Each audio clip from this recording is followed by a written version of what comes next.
ଆଜ୍ଞା ନମସ୍କାର। ବର୍ତ୍ତମାନ ଗାଡ଼ି ଚାଲିବ ଆଖୁ ରସରେ, ଆଚମ୍ବିତ ହବାର କିଛି କଥା ନାହିଁ। ତ E85 ପେଟ୍ରୋଲ ସରକାର ଲଞ୍ଚ କରିଦେଇଛନ୍ତି ବର୍ତ୍ତମାନ ଦିଲ୍ଲୀରେ। ତେଣୁକରି ଇଥାନଲ 85 ର ଅର୍ଥ ଆଜ୍ଞା ହେଉଛି ଏଥିରେ ମ୍ୟାକ୍ସିମମ୍ କଣ୍ଟେଣ୍ଟ ରହିବ ଆପଣଙ୍କର ଆଖୁ ରସ।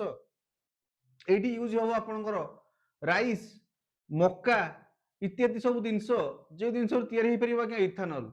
ସରକାରଙ୍କର କହିବା କଥା ଏହା ଇକୋ ଫ୍ରେଣ୍ଡଲି ଏବଂ ଏହା ପକେଟ୍ ଫ୍ରେଣ୍ଡଲି ମଧ୍ୟ। କିନ୍ତୁ ସରକାର ଏଇଟା ଲୁଚୁଛନ୍ତି ଯେ ଯେତେବେଳେ ଆପଣଙ୍କୁ 25 ଟଙ୍କା ପେଟ୍ରୋଲ ପ୍ରାଇସ୍ ରୁ କମ୍ ମିଳୁଛି E85, ସେଇଠି ଆପଣଙ୍କର ପରଫର୍ମାନ୍ସ ମଧ୍ୟ 30% କମି ଯାଉଛି।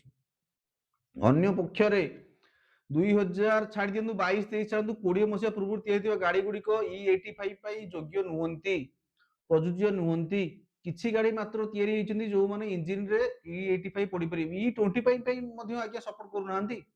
ତାହେଲେ ବର୍ତ୍ତମାନ ଏଇଟା ସରକାରଙ୍କର କ'ଣ ରେସ୍ପନ୍ସିବିଲିଟି ନଥିଲା କି ପ୍ରଥମେ ଇଞ୍ଜିନ ତିଆରି କରାଯିବ, ଗାଡ଼ି ନିର୍ମାତା ମାନଙ୍କୁ ନିର୍ଦ୍ଦେଶ ଦିଆଯିବ ଏବଂ ତାପରେ ଏକୁ ଲଞ୍ଚ କରାଯିବ?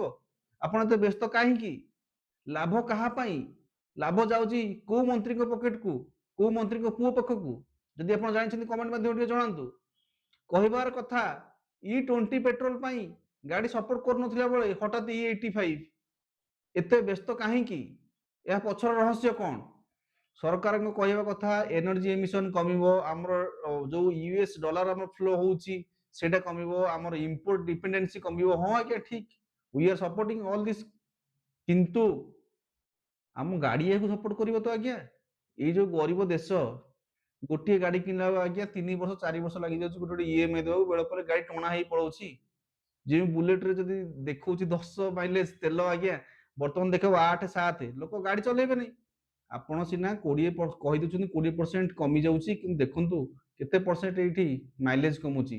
ता सहित चाषी मानू लाभ निश्चित भाव में हम, किंतु पानी समस्या केते देखा जीव आज्ञा। तापरे पेट्रोल पंप रे मिसा हबनी बोली कोन रहिछि यार ग्यारंटी? पेट्रोल पंप रे E85 पेट्रोल एवं नॉर्मल पेट्रोल में फरक रहिबो केमिति? लोक याकू जानिबे केमिति? आपण जो पेट्रोल पंप रे कोला पाइप रे पेट्रोल दउछंती लोक माने आक तो सेमिति आइडेंटिफाई कष्ट कर हे जाउछि। वर्तमान आइडेंटिफाई करिवे केमिति? वर्तमान गाड़ी इंजिन को प्रथम सुरक्षा दिया जाऊ। इंजिन मान को नहले कार कंपनी मान कह जाऊ बा टू व्हीलर कंपनी मान कह जाऊ गाड़ी रो इंजिन को मॉडिफाई करंतु, सेठी किछि ना किछि सिस्टम चेंज करंतु ना। डायरेक्टली आपण नै आसिला परे लोक मानक कथा चिंता करिवो किए? जो सरकार बसचंती लोक मानक कथा चिंता करिया पई जदि सरकार चिंता न करिवे ताले लोक मानक असुविधा भाबियो किए? लोक मानक असुविधा भाबिया पई एठी केही नाही। निजे कांदुथाओ, निज गुण गाउथाओ, निजे कांदी कांदी आखु रस पकई गाड़ी चलाउथाओ।